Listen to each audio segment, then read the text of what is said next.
La espina en la carne.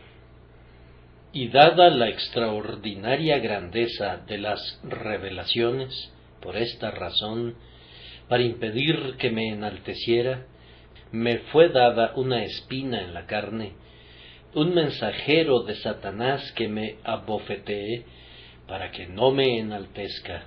Acerca de esto, 3 veces he rogado al Señor para que lo quitara de mí. Y Él me ha dicho: te basta mi gracia, pues mi poder se perfecciona en la debilidad. Por tanto, muy gustosamente me gloriaré más bien en mis debilidades, para que el poder de Cristo more en mí. 2 Corintios 12, 7, 8, 9. La Biblia de las Américas. Muchas personas tienen un morboso deseo de descorrer la cortina para fisgar en las vidas secretas de personajes eminentes. Los párrafos que detallan los hábitos privados de las figuras públicas son manjares exquisitos para tales mentes. Libros repletos de chismes y de pura basura tienen la garantía de una amplia circulación si describen cómo comieron los príncipes, cómo bebieron los guerreros, cómo durmieron los filósofos o cómo peinaron su cabello los senadores. Por esta vez estamos en capacidad de satisfacer a la curiosidad y, no obstante, de ministrar para edificación, pues ante nosotros está descorrido el velo de una porción de la vida secreta de Pablo, el gran apóstol de los gentiles. No sólo podemos ver su aposento, sino conocer las visiones del apóstol. No sólo podemos ver sus debilidades privadas, sino conocer su origen. Sin embargo, al contemplar el secreto revelado, no hemos de ser impulsados por un motivo tan rastrero como la simple curiosidad. Recordemos que el apóstol, cuando escribió estas palabras, nunca tuvo la intención de entretener a los curiosos, sino que las escribió con un propósito práctico. Leámoslas con el deseo de ser instruidos por ellas, y que el Espíritu Santo nos enseñe a sacarles provecho. Esta información no nos fue transmitida meramente para que nos enteráramos de que este eminente siervo de Cristo recibía sublimes revelaciones, o que sufría por una espina en la carne, sino que fue escrita para nuestro provecho. Un excelente propósito que puede ser cumplido por esta narración se encuentra en su propia superficie. Se nos enseña claramente cuán errados estamos cuando aislamos a los santos eminentes de los tiempos antiguos sobre una plataforma como si fueran una clase de seres superhumanos. Debido a que nos quedamos tan cortos con respecto a ellos, excusamos nuestra indolencia concibiendo que son de una naturaleza superior a la nuestra, de tal manera que no se puede esperar que nosotros alcancemos su grado de gracia. Los elevamos poniéndolos sobre un nicho fuera de nuestro alcance, de tal manera que no nos pueden servir de reproche, y así les rendimos un homenaje que nunca buscaron, y les negamos una utilidad que siempre ambicionaron. Así como nunca tratamos de volar porque no tenemos alas angélicas, así tampoco aspiramos a la santidad suprema porque imaginamos que no tenemos las ventajas apostólicas. Esa es ciertamente una idea muy dañina y no debemos tolerarla. Nosotros podemos ser lo que fueron los antiguos santos. Ellos eran hombres de igual condición a la nuestra y por tanto son ejemplos sumamente idóneos y prácticos para nosotros. El Espíritu de Dios que estuvo en ellos está en todos los creyentes y no se ha acortado de ninguna manera. El Salvador de ellos es también nuestro Salvador. Su plenitud es la plenitud de la cual hemos recibido todos nosotros. Alejemos de nosotros cualquier noción de separar a los santos de los tiempos antiguos de nosotros, como si fueran una casta santa que ha de ser admirada a la distancia, pero con la que no podemos asociarnos como compañeros. Ellos pelearon la común batalla y ganaron por un poder que está disponible para todos los creyentes. Debemos estimarlos como nuestros hermanos, y con ellos tenemos que continuar el sagrado conflicto en el nombre del líder común. Pongamos la mira en estos compañeros de nuestra guerra, y considerándolos como nuestra solidaria nube de testigos, corramos como ellos corrieron, para que ganemos como ganaron ellos, y glorifiquemos a Dios en nuestro día y en nuestra generación, como ellos lo hicieron en su tiempo. Hermanos míos, Pablo sin duda gozó de más revelaciones que nosotros, pero, por otra parte, tenía una correspondiente espina en la carne. Él se levanta sobre nosotros, pero se hunde también con nosotros, y así nos anima a emular su ascenso. Era un buen hombre, pero no dejaba de ser un hombre. Era un santo, pero tenía las debilidades de los pecadores. Es nuestro hermano Pablo, aunque en nada haya sido inferior a aquellos grandes apóstoles, y al leer sobre su experiencia esta mañana, espero que seamos conducidos a sentir una comunión con él, y así nos veamos estimulados a imitarlo. Nuestro texto nos ofrece para nuestra consideración, antes que nada, un peligro al que estaba expuesto el apóstol para impedir que me enalteciera. Hablemos primero respecto a eso. He aquí un peligro al que todos estamos, en mayor o menor medida, expuestos, aunque el apóstol Pablo estaba especialmente sujeto a ese peligro debido a sus circunstancias peculiares. Había sido arrebatado hasta el tercer cielo. Cosas secretas nunca antes vistas quedaron al descubierto ante su mirada. Y no sólo fue colmada su mirada, sino que sus oídos fueron también saciados, pues oyó palabras que eran irrepetibles y que de haber podido repetirlas, no habría sido conveniente ni siquiera que las susurrara a los oídos sin purificar de la humanidad. Él había sido arrebatado hasta la parte más recóndita del tercer cielo, a ese paraíso secreto donde Cristo mora con sus santos perfeccionados.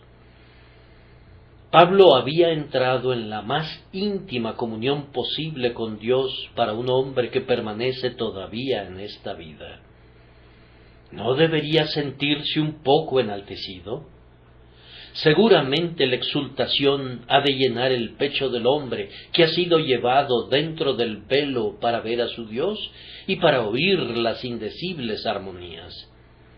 Era natural que se enalteciera, y no era anormal que estuviera en peligro de ser exaltado desmedidamente.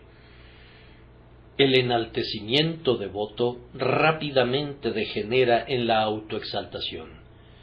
Cuando Dios nos enaltece, sólo queda un paso adicional, es decir, que nos exaltemos a nosotros mismos, y entonces caemos ciertamente en un grave mal.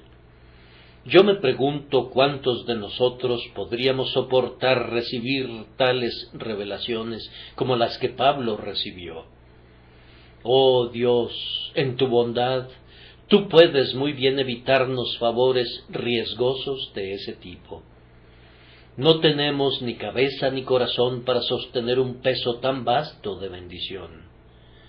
Nuestra plantita no necesita que un río riegue su raíz. El tierno rocío le basta, pues la corriente podría arrastrarla. ¿A cuántos ha bendecido Dios en el ministerio durante un breve tiempo, o si no en el ministerio, en alguna otra forma de servicio? Y ¡ay! Cuán pronto se han crecido con el engreimiento y se han vuelto demasiado grandes para que el mundo los contuviera. Inflados por la vanidad, la honra puesta sobre ellos ha cambiado su cerebro y se han extraviado en una locura ruin, en pura vanidad o en el pecado corruptor. Muchas ramas y una escuálida raíz han derribado al árbol. Un ala liviana ha convertido al pájaro en la diversión del huracán. Incluso la barca de Pablo, cuando gozaba del viento tan poderoso de la revelación divina, casi se hundía por sus ráfagas y habría naufragado totalmente si no hubiese sido porque el Señor echó en su interior el lastre sagrado del cual tendremos que hablar en breve, cuando consideremos la aflicción preventiva que salvó a Pablo de ser exaltado sin medida. Ahora observen que si Pablo estuvo en peligro, nosotros no podemos esperar escaparnos del peligro, pues Pablo era eminentemente un santo, era eminentemente un hombre humilde, era eminentemente un hombre sabio y era eminentemente un hombre experimentado. Aunque especialmente favorecido, él era alguien para quien los más sublimes privilegios no eran unos eventos extraordinarios que lo intoxicaran con vanidad. Pablo había disfrutado de honores terrenales, había sido anteriormente un rabí altamente estimado entre sus coterráneos, pero esto no elevó su orgullo. Él estimaba todos sus honores como pérdidas por causa de Cristo. Posteriormente se convirtió en un apóstol bien amado de Jesús, y la narración de sus hechos y de sus sufrimientos que tenemos en el capítulo precedente es demasiado larga para poder darles ni siquiera un resumen, y con todo no pareciera que fuera enaltecido por ello. Pablo realizó 1000 maravillas de heroísmo y las dejó todas tras de sí, siguiendo adelante como si hasta entonces no hubiera hecho nada.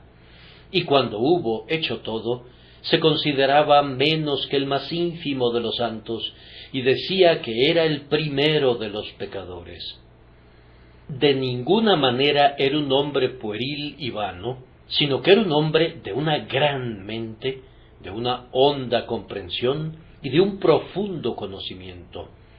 No era influenciado fácilmente por la aprobación, ni se engreía con la autoestima. Aunque sabía mucho, también sabía que sólo conocía en parte, y aunque su juicio era muy agudo, como en efecto lo era, exclamaba a menudo: ¡oh profundidad!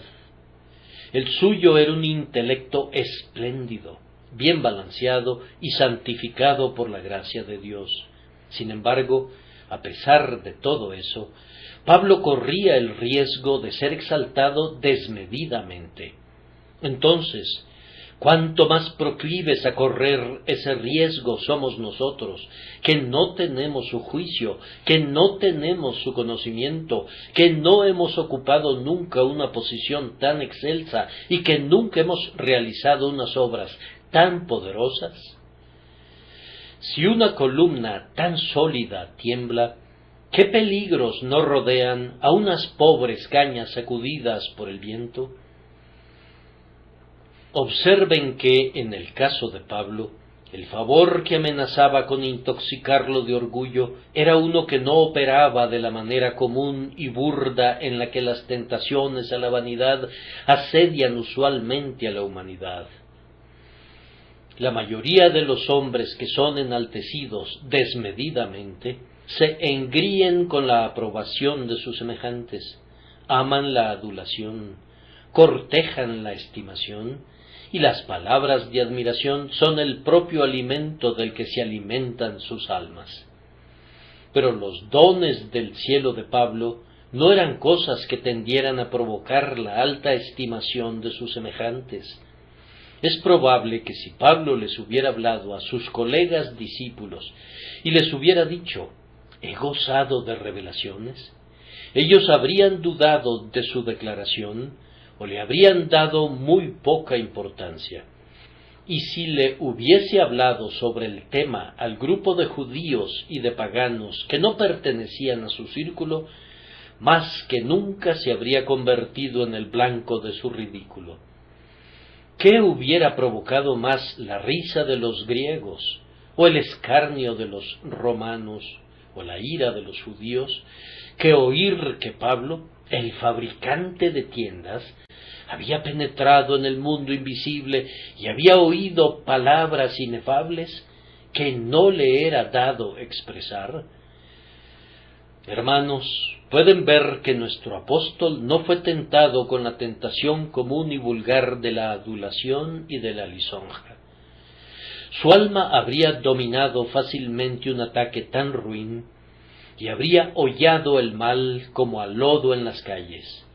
Pero la tentación era más sutil y más adaptada al noble calibre del hombre. Pablo era un hombre eminentemente independiente, un hombre que había aprendido a pensar por sí mismo, a hablar por sí mismo y a actuar por sí mismo, y ahora la tentación era que debía decirse en el interior de su propia alma: «Soy el único que ha visto con estos ojos lo que otros no han visto. Soy un hombre dotado de vista entre unos viejos ciegos y seniles. ¿Qué saben esos seres rastreros? ¿Qué son ellos comparados conmigo? Yo soy un favorito del cielo. He sido favorecido por el Eterno con un boleto de admisión en su salón de audiencias privadas. Yo soy algo más que el resto de los hijos de los hombres». A Pablo no le importaba en absoluto ni el enojo ni la sonrisa de los hombres, ya que estaba por encima de todo eso. Pero su tentación yacía en su interior, y por eso era más difícil enfrentarla. Pudiera ser, hermanos, que algunos de ustedes, careciendo de revelaciones, poseyeran un algo en su interior, una profunda experiencia, una penetración secreta en la médula de la palabra divina, un íntimo conocimiento de alguna porción de la verdad divina, y aunque a ustedes no les importara la estimación de sus semejantes, ni se engrieran por la alabanza, con todo, este reconocimiento personal de que ustedes tienen algo que otros no tienen, este sentido de superioridad sobre ellos en algunas cosas, pudieran ser para ustedes una diaria piedra de tropiezo y pudiera crear en ustedes un desmesurado amor propio. Ahora bien, observemos que aunque en la versión particular de Pablo esta tentación a la exaltación desmedida pudiera no ser muy común en estos días, con todo, en alguna forma u otra, acecha a los mejores cristianos. El común de los cristianos, y son muy numerosos, pudiera no ser tentado en este sentido, pero los espíritus electos, los elegidos de los elegidos, la élite de los santos de Dios, son propensos a ser acosados por esta tendencia a ser enaltecidos desmedidamente gracias a la abundancia de especiales revelaciones. Algunos cristianos verdaderos tienen una tendencia constitucional hacia un amor propio desmedido. Nunca yerran por timidez, pero, por otro lado, son conducidos fácilmente a la confianza en ellos mismos. Todo hombre ama el encomio de sus semejantes. Ningún ser humano viviente es indiferente a eso. El altivo, para conseguirlo, soporta trabajo tras trabajo. El modesto lo evade, pero para asegurarlo. En vano nos jactamos de no preocuparnos al respecto. Nos preocupa, en verdad, y nuestro deber es mantener esa propensión bajo control. Aquel que piensa que es humilde es probablemente el hombre más soberbio del lugar. Pero hay algunos hombres en quienes la conciencia de sí mismo es tan preponderante y tan evidentemente poderosa que puedes verla en casi todo lo que hacen. Si son cristianos, su lucha consiste en mantenerla dominada, pero se manifestará en la forma de ofenderse muy fácilmente porque no se les toma en cuenta en alguna buena obra, o de irritarse fácilmente porque se imaginan que alguien se les está oponiendo, cuando probablemente ese alguien nunca pensó en ellos. La prominencia exagerada del ego es la falla de muchos y el peligro de todos. No son unos cuantos los que tienen que batallar con esto durante toda su vida, y no me sorprendería que tengan que ser las personas que toda su vida soportarán una espina en la carne. Pero hay otros para quienes la tentación viene de una manera más refinada. Ellos tienen más conocimiento que aquellos entre quienes moran. Me refiero a un mayor conocimiento de las Escrituras, a un conocimiento espiritual más real y a una experiencia interna más profunda. Y cuando oyen el parloteo de jóvenes principiantes, o cuando escuchan los alarmantes desaciertos de muchos aspirantes a ser grandes santos, no pueden evitar sonreírse en su interior. Y casi con la misma naturalidad, no pueden evitar decir, gracias a Dios, yo sé que no es así. La tentación de ser exaltado desmedidamente, en tal caso, está a la mano. Probablemente hayan tal vez gozado también de algún éxito en la sagrada obra, a la vez que han visto a otros desocupados, indiferentes y consecuentemente infructuosos. Ahora bien, si Dios le da éxito a un hombre en ganar almas, estoy seguro de que se verá encumbrado para su perdición, a menos que al mismo tiempo se abra una fuente correspondiente de humillación para él. Tenemos que regocijarnos por el éxito espiritual, pues sería ingrato no hacerlo, pero debemos estar en guardia contra la jactancia del espíritu. Mi querido amigo, si el Señor te hiciera el progenitor espiritual de una veintena de almas, ¿no sentirás tú ninguna euforia en el interior de tu espíritu al ver estas saetas en mano del valiente, estos hijos espirituales habidos en la juventud? ¿No sentirás ningún aumento de gozo? ¿No dará nunca un vuelco el corazón del Padre a la vista de su progenie? Tenemos que regocijarnos y lo haremos. Nadie nos impedirá esta sagrada alegría. Pero fíjense bien que allí estará nuestro peligro. Entre las flores de la gratitud crecerá la cicuta del orgullo.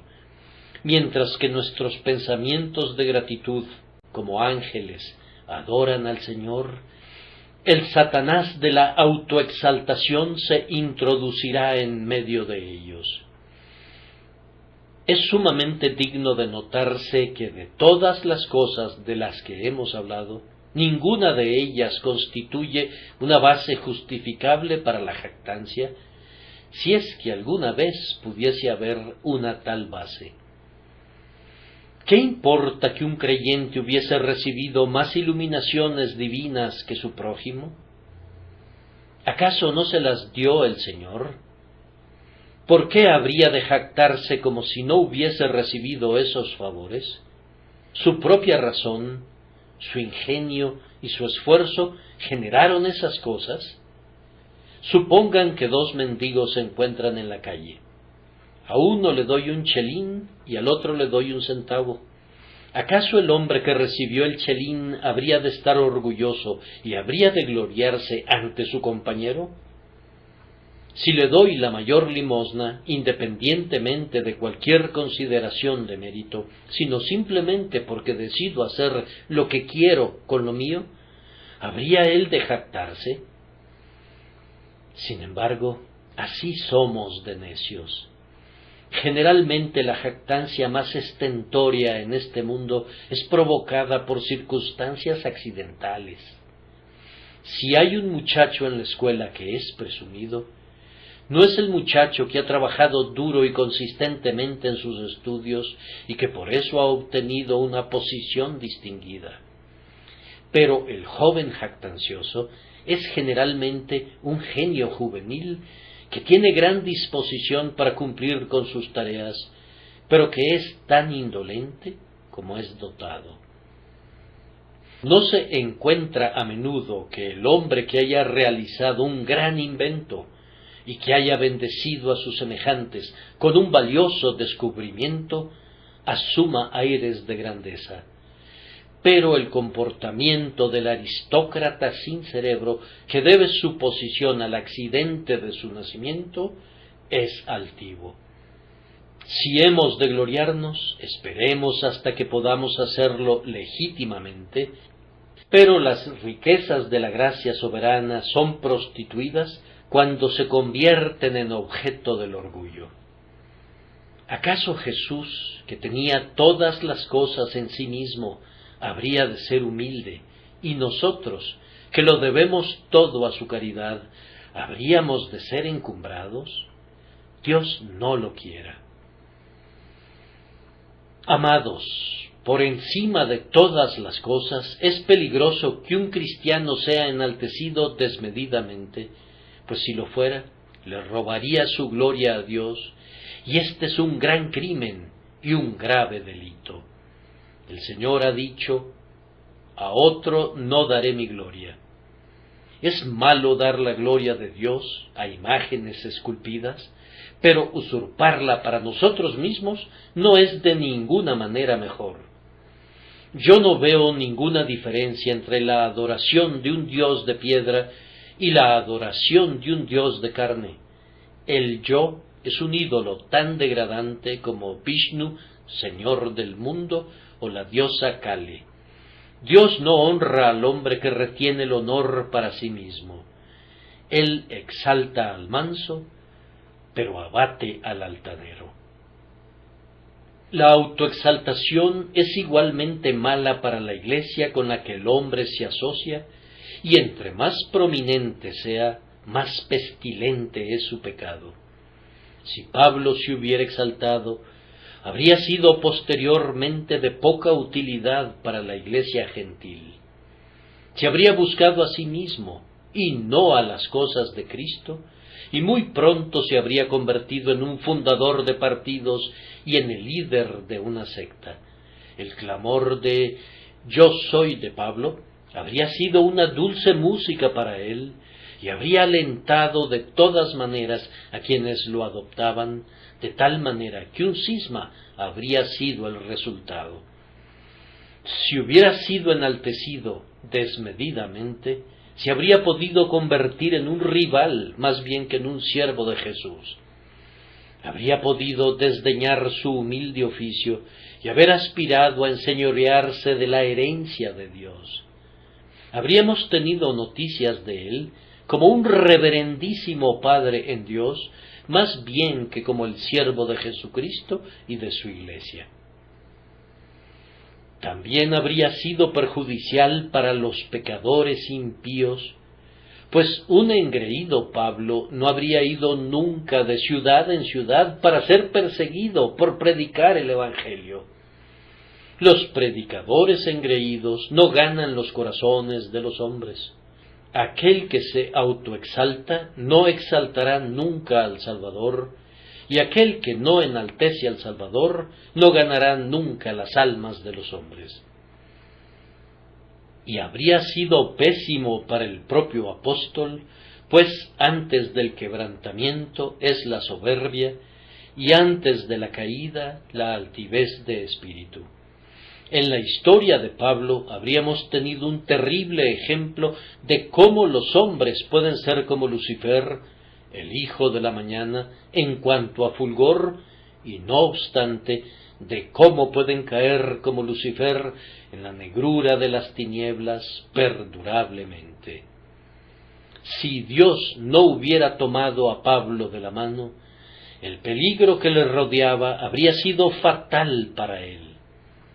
Habría sido un peligro también para la gloria de Dios, para Pablo mismo, para los pecadores, para el Evangelio y para su propia salvación. Así he hablado sobre el peligro. Ahora, en segundo lugar, consideremos la medida preventiva.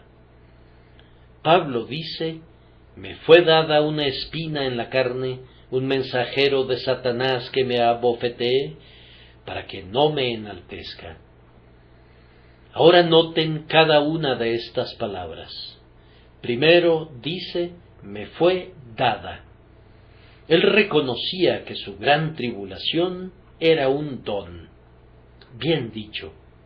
No dice: me fue infligida una espina en la carne, sino: me fue dada. Este es un santo reconocimiento.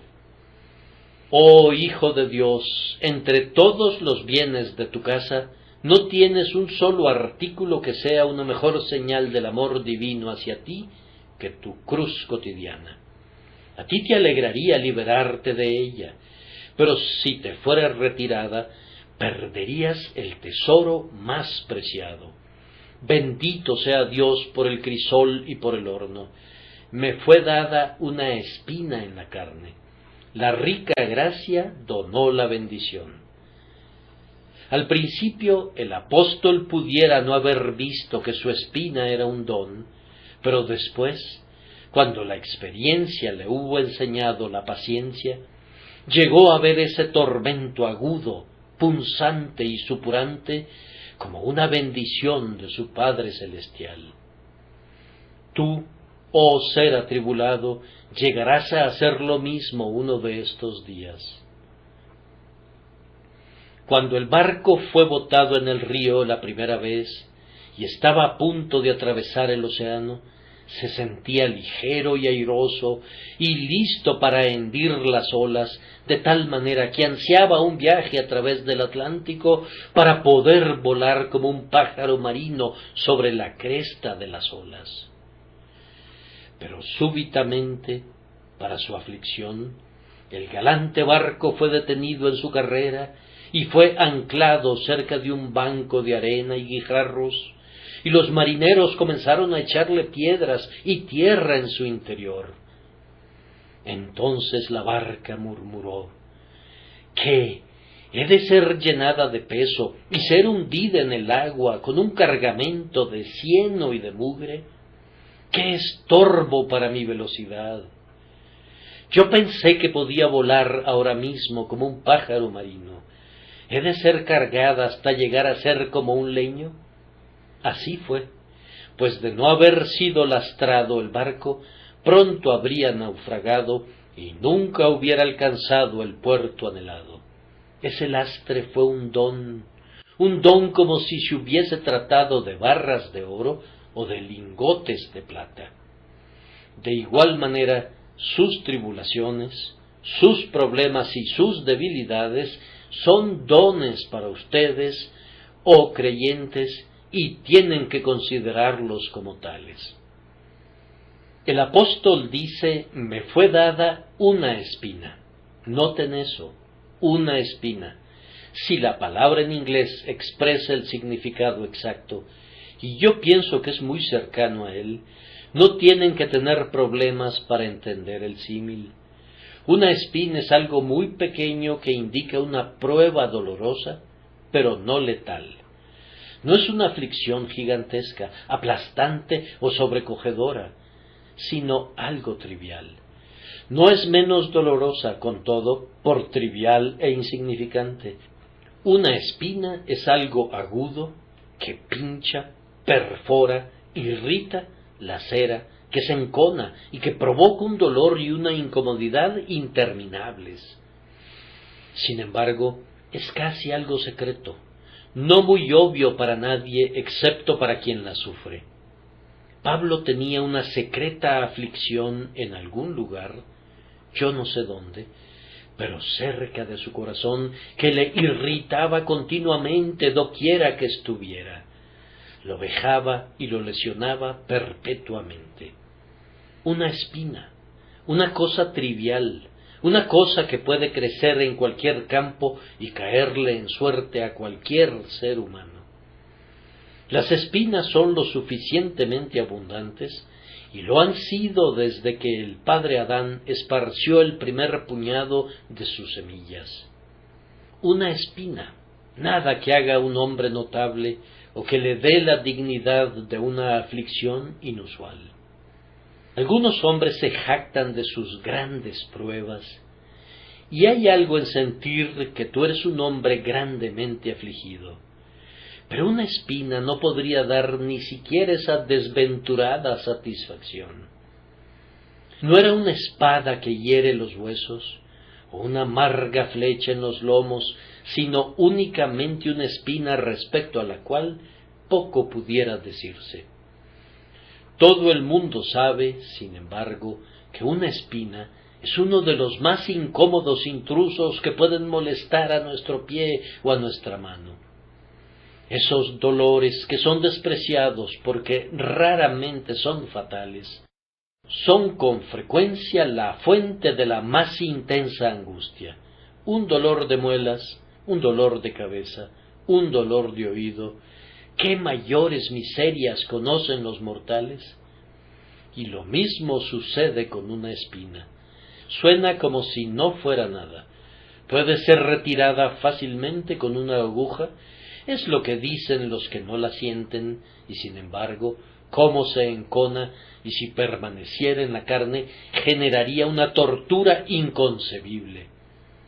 Así era la tribulación de Pablo, un secreto dolor punzante, incesantemente irritante, algo, no sabemos qué. Era una espina en la carne, en la carne. Pablo no era tentado en el espíritu, lo era en la carne. Yo supongo que el mal tenía una íntima conexión con su cuerpo. Muchas cosas, como hojas en el otoño, han sido las especulaciones de los eruditos respecto a cuál era la espina en la carne de Pablo. Casi cada enfermedad ha tenido sus abogados. A mí me complació particularmente descubrir que Rosenmüller pensaba que se trataba de la gota. Pero otros críticos piensan que se trataba de una debilidad visual, de un tartamudeo o de una tendencia hipocondríaca. Richard Baxter, quien sufría de un desorden muy doloroso que no necesito mencionar, pensaba que el apóstol era su compañero de sufrimiento. Un teólogo es de la opinión que Pablo sufría de dolor de oído, y yo encuentro generalmente que cada expositor ha seleccionado la particular espina que ha perforado su propio pecho. Ahora bien, yo creo que el apóstol no nos dijo cuál era su afección peculiar para que cada uno de nosotros pudiera sentir que se identificaba con nosotros, para que cada uno de nosotros pudiera creer que la nuestra no es una aflicción nueva. Era una aflicción principalmente del cuerpo, y por el uso del término carne en vez de cuerpo, parecería que provocaba en el paciente alguna tentación carnal. Pudiera ser que no fuera así, pero con todo, el escritor está tan acostumbrado a asociar la idea de pecado con la carne, que yo considero que no es una conjetura ociosa que alguna tentación que el buen hombre consideraba que había vencido eficazmente, recaía sobre él en razón de su mal corporal, y se convirtió para Pablo, por tanto, no meramente en una espina en su carne, sino en un mensajero de Satanás que lo tentaba a un mal que él aborrecía y que por tantos días había sido tan hollado por su naturaleza más noble, que casi había llegado a pensar que tal propensión estaba extinta en su interior. Luego agrega, un mensajero de Satanás. No era el propio Satanás. No era una tentación lo suficientemente grande para eso. Se trataba de un mensajero de Satanás, uno de los recaderos de Satanás. Nada mejor, una sugerencia de que se trataba de un espíritu maligno inferior. No la atribuye al gran espíritu maestro, sino a un mero mensajero del príncipe de las tinieblas. No era la intención de Dios que Satanás, en esta ocasión, saliera en contra de Pablo, pues un tal encuentro podría no haberlo humillado. Es algo grande luchar cara a cara y cuerpo a cuerpo con Satanás. Un gozo adusto llena el corazón de un hombre valiente cuando siente que ante él está un enemigo digno de su acero. Un combate con el archienemigo, por tanto, pudiera no haber humillado a Pablo, pero ser asediado por un diablo escurridizo y despreciable, no un diablo grande y grandioso, sino un mero lacayo del infierno, y ser turbado y atormentado por un adversario tan despreciable, eso era amargo y humillante en sumo grado, y por eso tanto mejor para el propósito para el que fue enviado, es decir, para prevenir que fuera encumbrado. ¿Qué parecía decir Pablo? ¿He de luchar con una tentación tan despreciable como esta? Yo, que he edificado la iglesia y que he visto al Señor y que he sido arrebatado al tercer cielo, ¿he de batallar con esta propensión miserable, ruin y despreciable que yo creía que ya había erradicado desde hacía 14 años? Sí, así fue. El Señor había enviado un mensajero de Satanás para que lo abofeteara. Y esa palabra, abofetear, noten eso, dar de cachetadas. Eso es, no se trata de pelear contra él con la espada. Eso sería una obra viril y militar, sino de propinarle cachetadas como los capataces solían cachetear a los esclavos, o como los pedagogos golpean los oídos de los educandos. Pablo parecía sentir la degradación de ser abofeteado. Yo, que lucharía con Satanás, y que me pondría el yelmo de la esperanza y el pectoral de la confianza, y que saldría en contra de todos los poderes del infierno, ¿he de ser abofeteado como si fuera un esclavo y disciplinado como si fuera un muchacho? ¿He de ser golpeado por estas vanas y desventuradas tentaciones que aun en mi juventud espiritual yo era capaz de dominar? Cada parte del proceso tendía a rebajarlo, y tenía el propósito de hacerlo para que no fuera exaltado desmedidamente. Pueden ver, hermanos, que esta medida preventiva estaba bien adaptada para cumplir su designio, pues seguramente haría volver al apóstol de los éxtasis y de las emociones, y lo haría sentir que estaba en el cuerpo después de todo. Pablo dijo una vez, si en el cuerpo, no lo sé, si fuera del cuerpo, no lo sé, pero cuando la espina en la carne lo estaba desgarrando, pronto resolvió esa cuestión. Esto lo hizo sentir que era un hombre igual que los demás. Había soñado, tal vez, que se estaba volviendo muy angélico, pero ahora se siente intensamente humano. Esto lo hizo sentir que sólo era un hombre que, si bien estaba muy lleno de Dios, aún así era sólo un hombre, y que podía también quedar igualmente lleno del diablo si fuera dejado de la gracia. Esto lo hizo sentir que era un hombre débil, pues tenía que batallar con bajas tentaciones, tentaciones que no parecían dignas de que se luchase con ellas.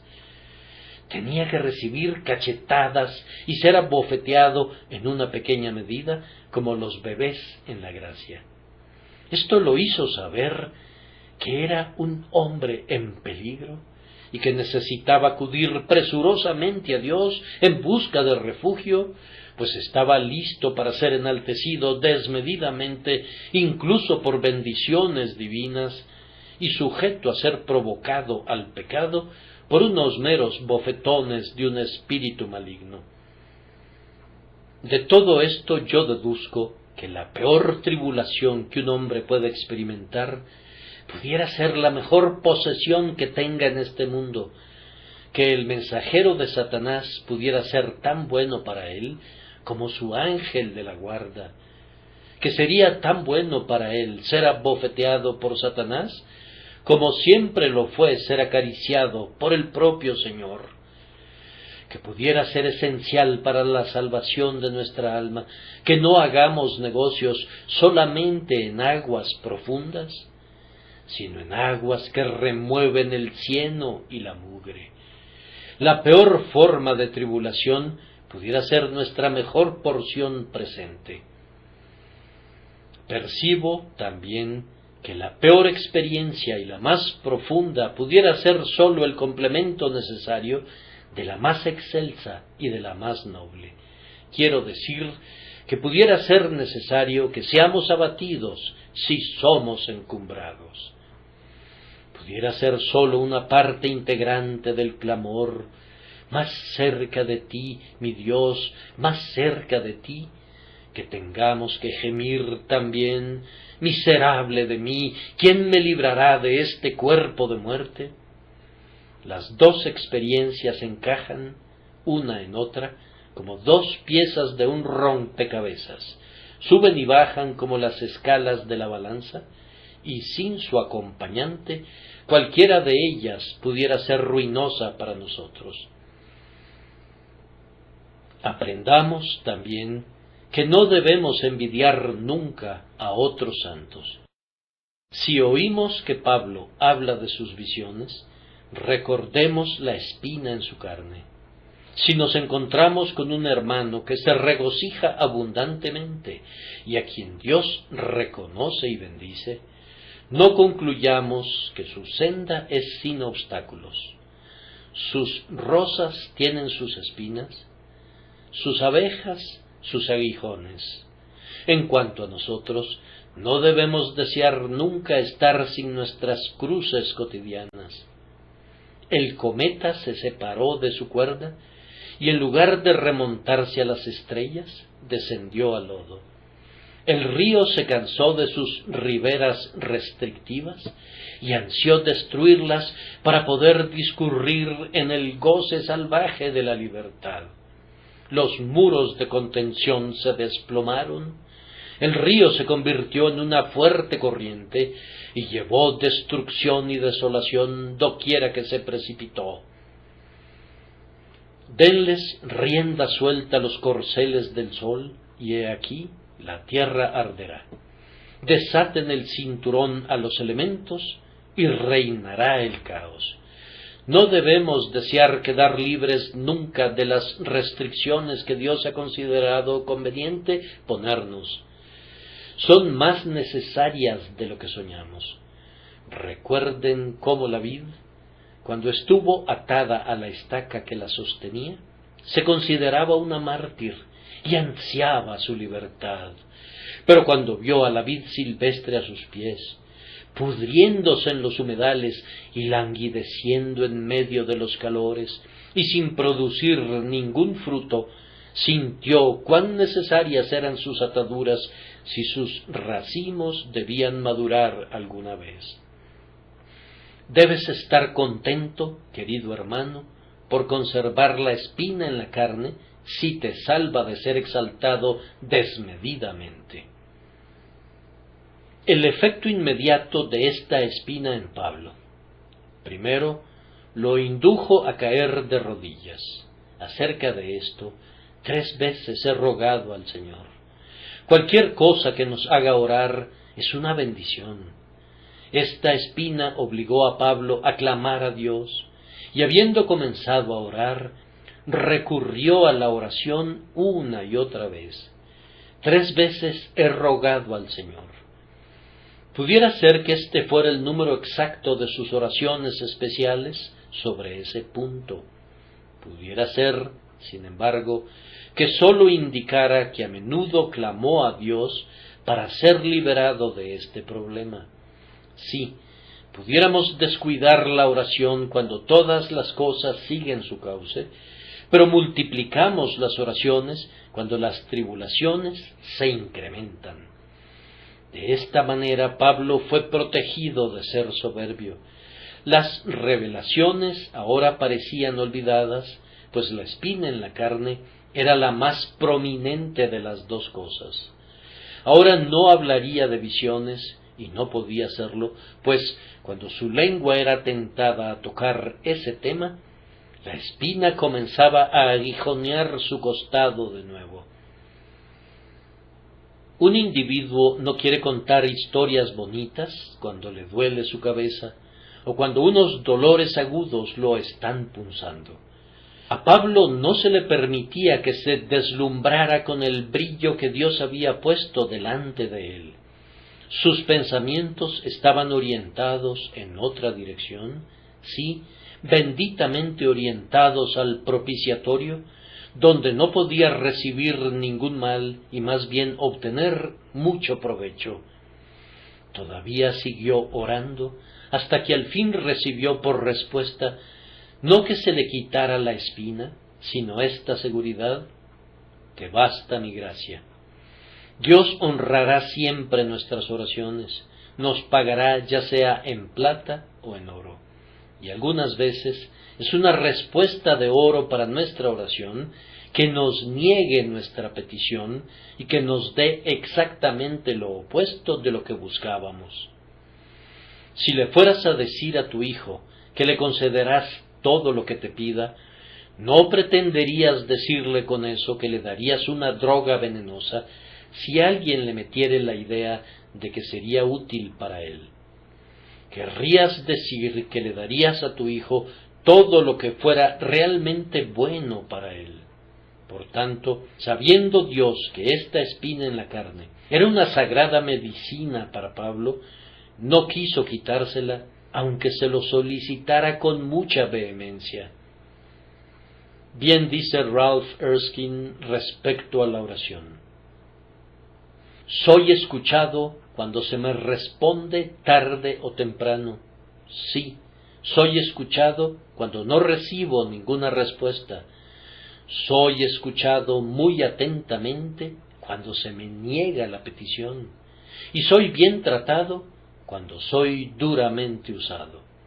Entonces, aunque su petición fuera negada, Pablo recibió una respuesta, pues obtuvo algo mejor que la remoción de la espina en la carne, y el resultado fue que la gracia que le fue otorgada le permitió tolerar la espina y lo izó por encima de ella, al punto que aún se regocijó y se glorió al pensar que se le permitiera sufrir así.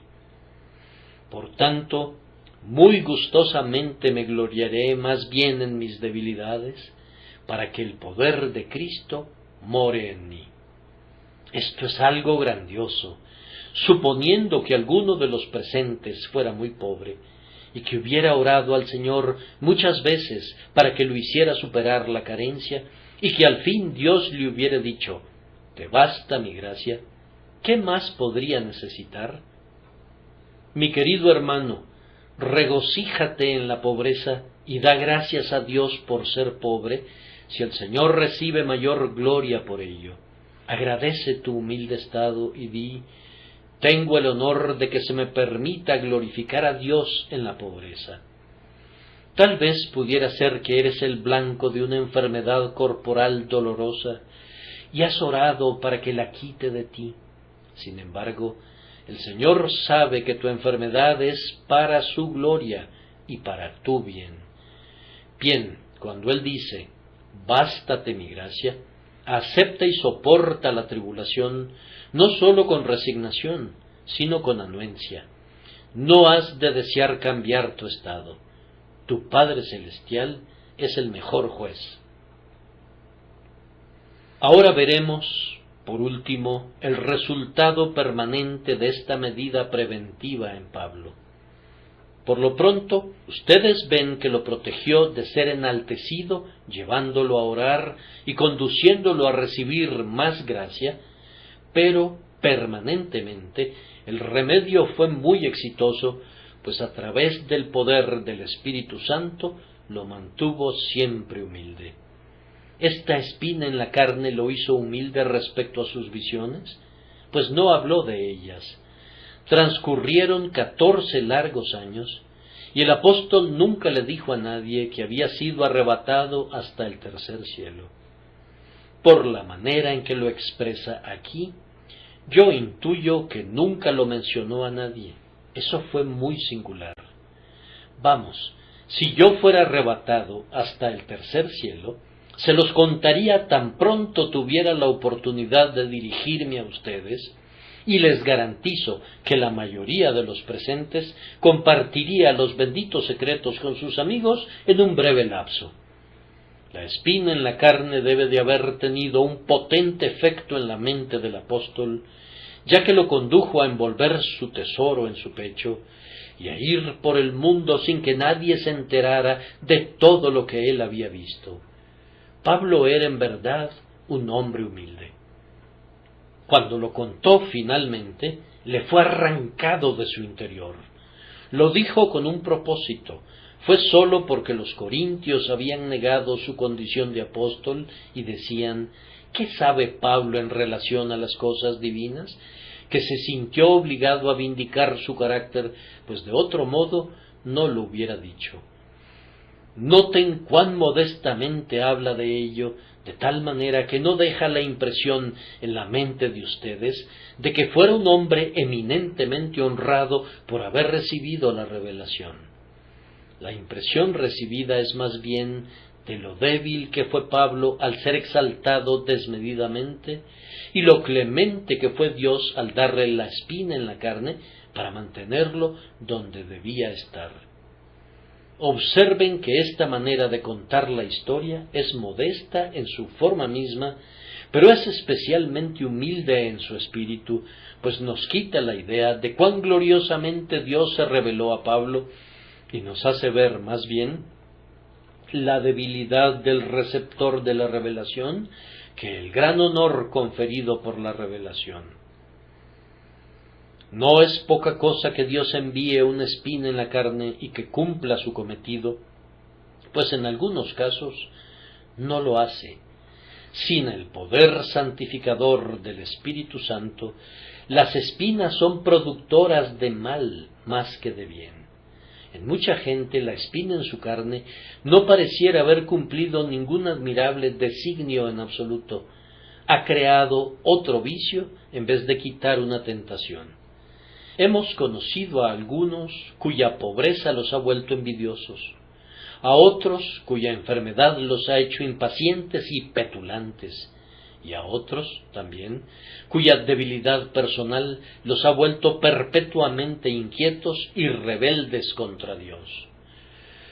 Oh, amados hermanos y hermanas en Cristo Jesús, luchemos con todas nuestras fuerzas en contra de esto, y si le ha agradado a Dios ponernos una traba de algún tipo u otro, pidámosle que no permita que la convirtamos en una excusa para una nueva locura, sino, al contrario, que aguantemos la vara y aprendamos sus lecciones.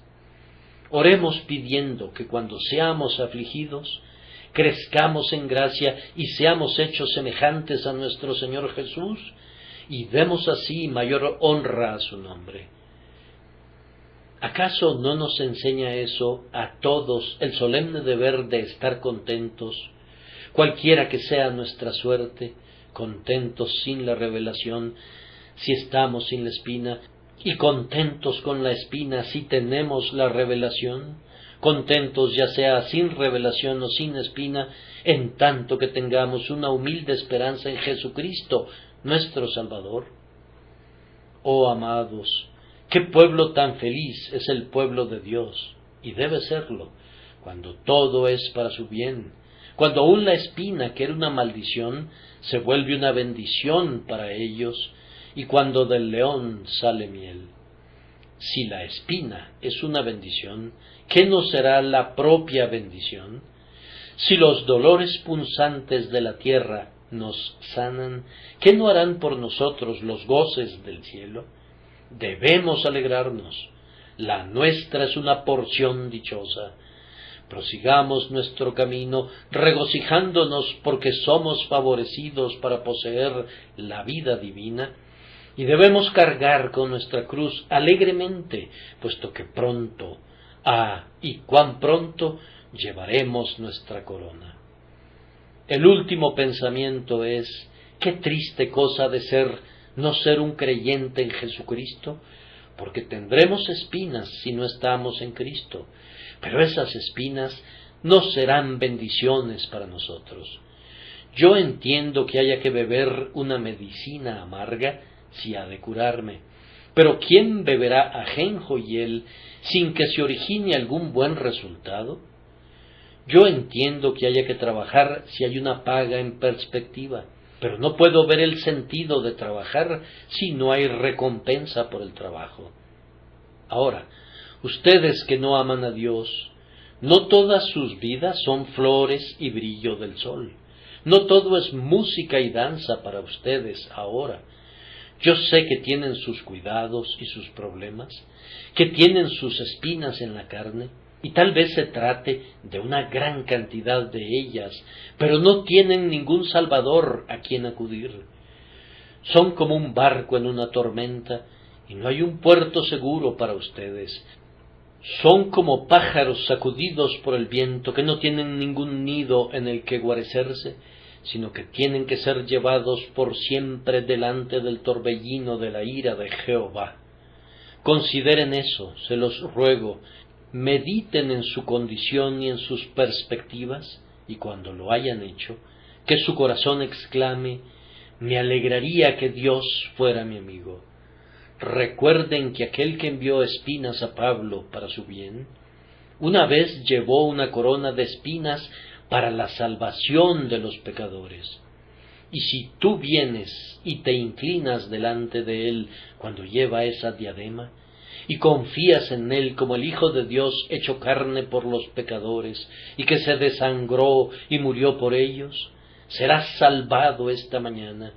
Tus pecados, que son muchos, te serán perdonados, y aunque no puedo prometerte que estarás sin una espina en tu vida, puedo prometerte que tus espinas serán quitadas, que se convertirán para ti en una rica bendición, lo cual será aún mejor.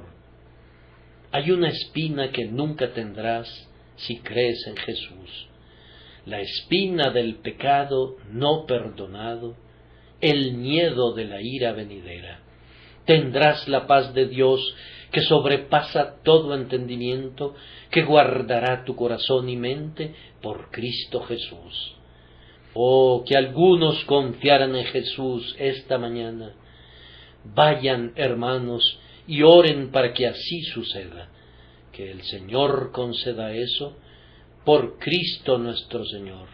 Amén.